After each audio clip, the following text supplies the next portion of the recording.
Baho? Bumaho na? Bakit? Bakit ba? Hindi ko alam. Kasi baka dahil gutom. Oo. Actually, nagugutom pa rin nga ako. Gusto ba kumain ngayon after ng programa natin? Pwede rin. Anong gusto mong kainin maliban sa akin?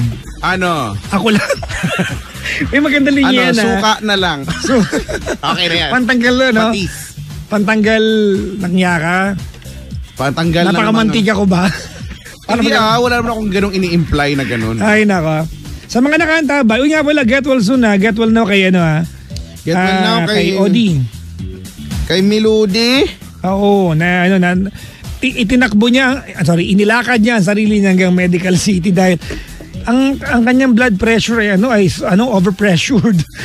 Oo, malala, oo. Kumbaga sa water gun yung pressure niya, yung nakakaiyak ng aso, 'di ba? Yung gano'n, 'di ba?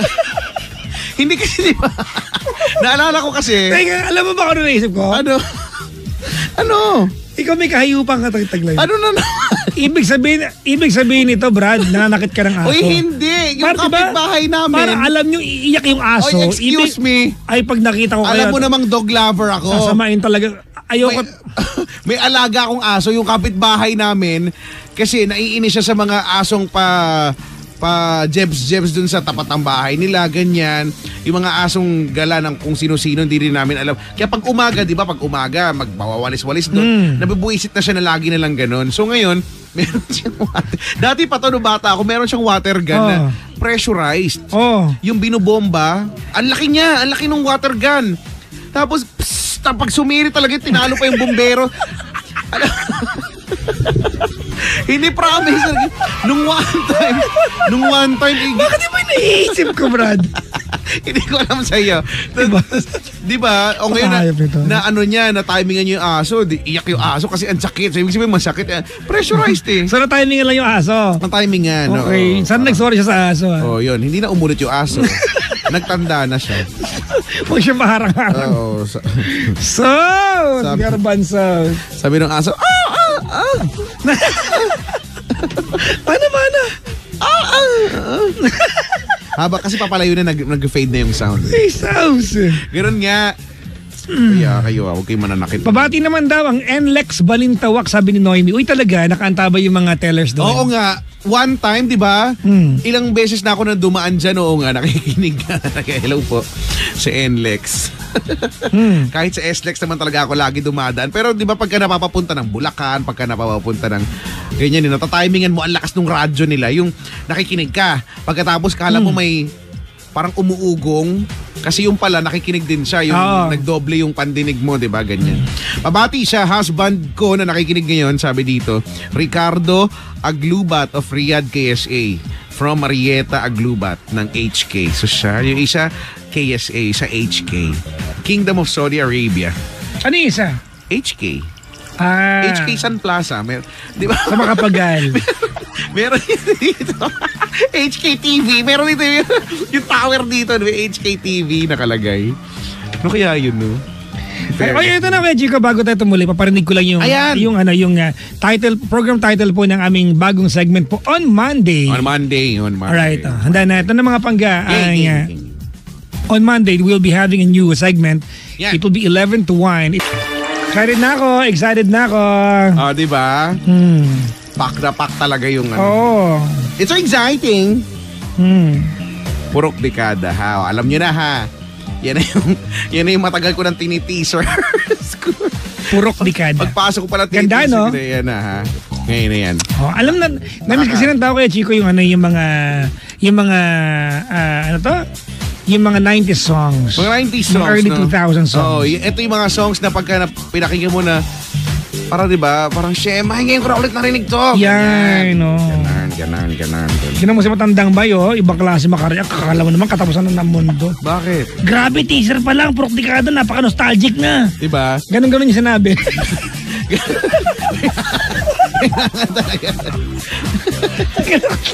Ganon mo, gusto mo ulitin ko? Sige nga. Grabe. Oh, yes. Sorry. Ano? Shoot yan. Grabe, teaser pa lang, Brad. Purok dekada, nakaka-nostalgic na. Yan. Diba? Nostalgic naman talaga. These are the music that would make you say, wow! Wala na akong maisip eh. Makadagdag lang sa script. Wow! Nako. Wow. Ay, nako. Ganyan nga yung mga reaction, di ba? Pagka na-surprise ka, wow! Oh, nakakatuwa kasi yung pamangkin ko, di ba si Bagwen-Gwen nga? Nanay si Bagay-Gay. Oo. Nanay si Bagay-Gay. Nanay si Bagay-Gay. Si Bagwen-Gwen yung anak. Napaka-appreciative ng bata. Nakakatuwa na kahit anong ibigay mo, kala mo binigyan mo siya ng pangkabuhayan package. Diba? Ganun yung reaction. Nagliliwanag yung mukha. Wow, ganun. Alam yung reaction, yung emoticon, yung emoji na wow, ganun yung itsura niya. Kaya nakakatuwa eh. Nung last time binigyan, napadaan ako ng toy store, ganyan. Naghanap ako ng kay Hello Kitty. Kasi favorite niya. Ang tawag nga lang sa Hello, Hano, Kitty! Kasi yun ang tawag niya sa Hello Kitty. Hano? Yung pamangkin ko nga, ganun. Kaya nakaka-excite lagi bigyan niyo ng pasalubong. Kahit na ano. Ay, masarap bigyan yung mga taong marunong mag-appreciate ng kahit ano. Yung may mga tao kasi na hindi appreciative eh. Ako yun. Yung parang, hindi yung iba pag binigyan mo, ano yan? Ako, ganyan ako. Hindi ko alam paano mag-appreciate ng bigay. Ano yan? I say thank you, pero kailangan ba may pagtalon? Hindi naman. Sabagay. Ako napaka-normal, thank you, ganun lang. Pero na-appreciate ko ng gusto. Talagang galing sa puso, di ba? Ako pag sobra ko na-appreciate, lumulutang ako eh. Nagmamang Clinton Clouds. Oo, nag-levitate ako pag sobrang na-appreciate. So yan, ganyan yan ha. In fairness ha, alauna na natapos tayo ng parang kakasimula lang natin. Balitaan nyo nga kayo mga pangga kung kamusta na po ang lagay ng kamay nila Anya sa traffic. Okay na yata. Hindi pa rin? Talaga? Ayoko muna umuwi. Kung ganyan ako uuwi, alas 5. Kung alas 5 traffic pa, ewan ko na lang ha. Hindi, Sana hindi naman. Sana hindi na. Grabe naman. Sobra yung traffic. Sabi dito, ano pang best bet mo? Easy to get o hard to get? Yan. Real talk. Siyempre easy to get. Yan. Diba? Bakit? Kung ikaw maliligaw, mas gusto mo na easy to get. Kasi diba, may mga OA na kasi sa hard to get. Yan. Umu-OA yung sa pagka-hard to get. Diba? Umu-OA sa pagka-hard. Hello sa inyo mga pa-OA. Ano ito? Pag ikaw yung nililigawan, dapat hard to get ka. Tama, pero pag ikaw yung naliligaw, syempre gusto mo yung makuha mo kagad yung tao mahal mo, diba? Gusto mo. Mas gusto ko ako, tama ka. Pero wag lang sana yung konting konting pa hard to get ng konti, ganyan. Ganan. Pero yung iba susuko 6 na taon mga ganan. Gusto naman ewan ko na kung hard. Ano naman, by that time alam mo na ayaw sa'yo ng tao, di ba? Pag 6 years ka naliligaw, di ba? Tataer. Si Doc Rica nag-text. Sino? Magkano mo binibenta yung kotse mo? Ayaw. Meron kasi akong kotse mga bangga, yung ASX na alam mo hindi ko alam kung ibenta ko o hindi. Parang ayaw mo nga ibenta eh. Feeling ko ibenta ko lang siya pag tinanong ako ibenta mo na yung pinilit mo akong ibenta siya. Kasi may ganyang kotse, di ba, yung inalagaan mo ng gusto. Na feeling mo yung value niya dapat more than the market value kasi sentimental value yung dapat bayaran sa'yo. Kaya lang, kaso hindi naman pwede mag-apply ang sentimental value sa market value. Sa market, di ba? Kailan lang ginamit mo, di ba? Oo. Ang sarap niya manakbo. Naghaharurot nga ako eh. Di ba? ASX 2.0, di ba? Malit na Montero. Naka-parking doon kila Richard kasi wala na akong parking. Kaya nung one time, dinrive ko yung yun. Ay, nako.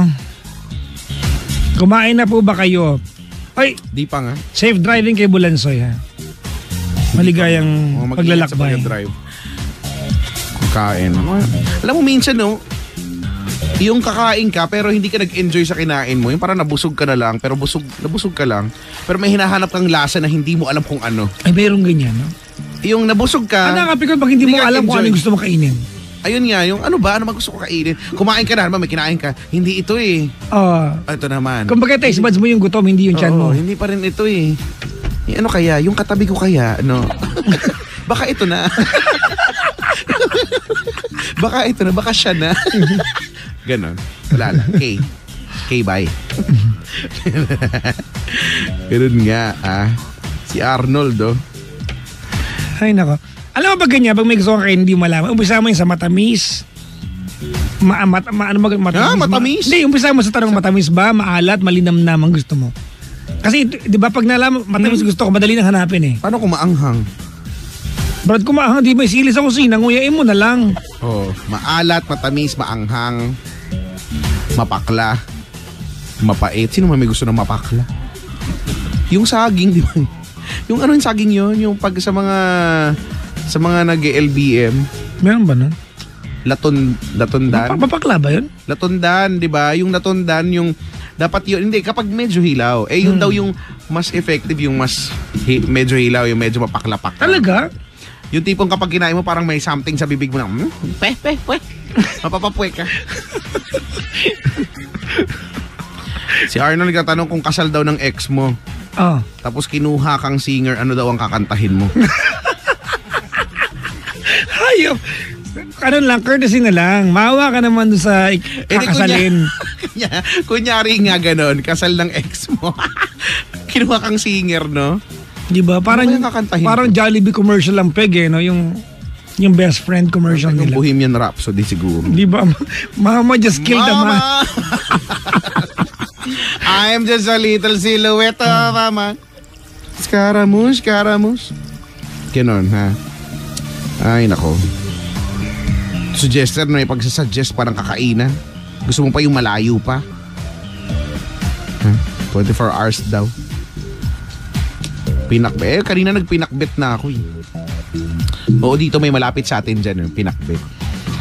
Tapos, nakakatuwa lang kasi marunong din silang mag-alaga ng yung mga customer kasi alam nila na medyo matagal yung service nila, no? So ngayon, nagbibigay sila, naglalapag sila ng mga kung ano-ano na money, ganyan. Para, yung sa isa, ano ba nila pag nila, mangga, dun sa katabi namin, yung sa dalawang sila ate, mangga na may bagoong. Akala ko di ganun din ikilalapag sa amin. Hindi, pagdating sa amin, kropek. Sir, crackers muna kayo dyan. Pero okay na rin kasi may suka. Ganun. Ang tagal kasi. Ganyan. Tapos, yung isa na nagreklamo na may pa-iced tea na silang ganyan. Kasi nga, nagreklamo na. Sana pala nagreklamo din ako.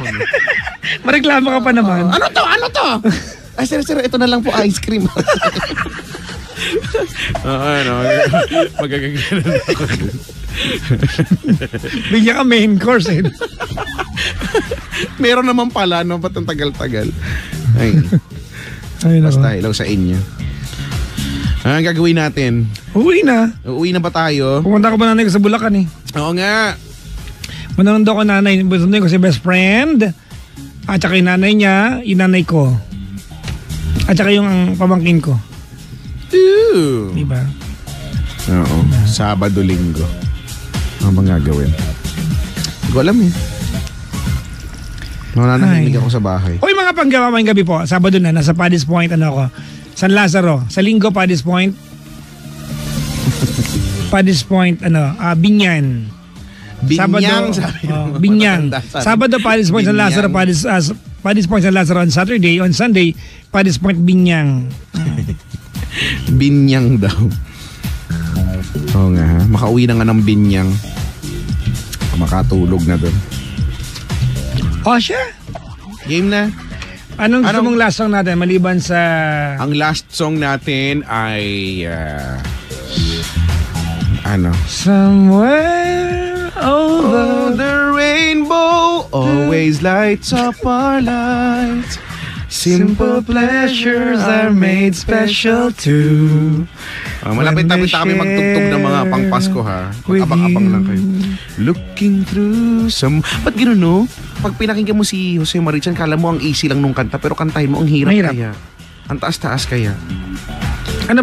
What's your favorite song of Jose Marichan? Yan. Ako Little Christmas Tree.